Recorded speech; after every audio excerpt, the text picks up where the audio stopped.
Right, Ryan, today's weather beautiful, but before today it was warm, unseasonably warm. You know, earlier in the week, Phil, there was a few spots west of San Antonio that picked up like 90 degrees back on Wednesday and Thursday. And we are still in winter. Yeah, way too warm for February, way too warm for winter, that's for sure. Now, let's chat about what to expect for this next week.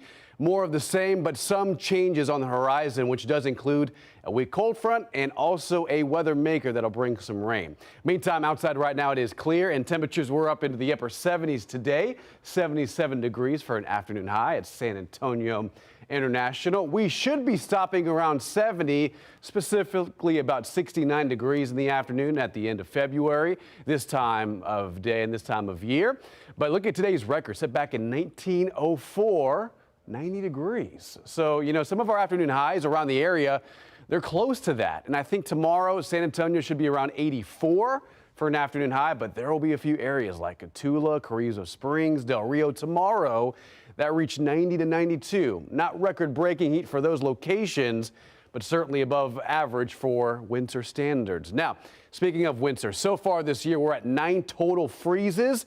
Last year, we were at 10 for for the entire, few months of winter, December, January, and February. The average winter is about 15, so we're actually below normal when it comes to total freezes in San Antonio. The most in one season back in 1967, where the city picked up 43. Now, these are important to look at. The average last freeze is actually today. That's, normal based on decades and centuries of data, but the latest freeze ever picked up in San Antonio was in 1987. So it shows you how, late we can see winter and also freezing temperatures here in the area. Now, meantime, current temperatures across the area at 61 at Kerrville, 63 at Rock Springs, still at 70 in Del Rio, 66 at Eagle Pass, a couple degrees cooler at Carrizo Springs. Radar, it is dry, it's quiet, not much action out there. In fact, the entire state is generally quiet. Earlier, today we were talking about the satellite image. We have an area of low pressure in the Pacific. We're losing the satellite feed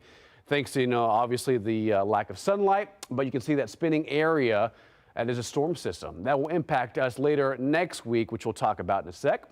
Sunday's forecast. Last day of the rodeo. Take advantage. Temperatures will be in the 80s in the afternoon. Very warm, but very comfortable for most of the day. Tomorrow morning, you'll need a light jacket. Upper 40s, lower 50s.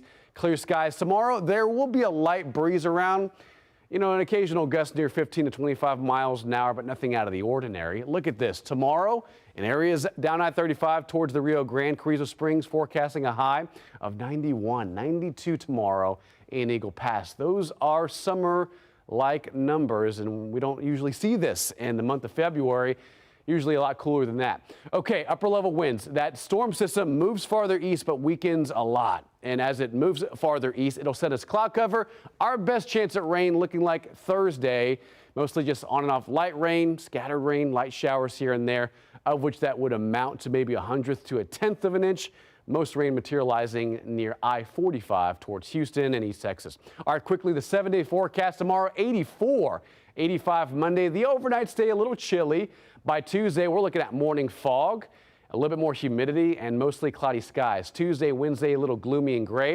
And then here comes our cold front, cooling us down back into the lower 60s by Thursday. Scattered showers with a rebound in temperatures by Friday and this time next weekend.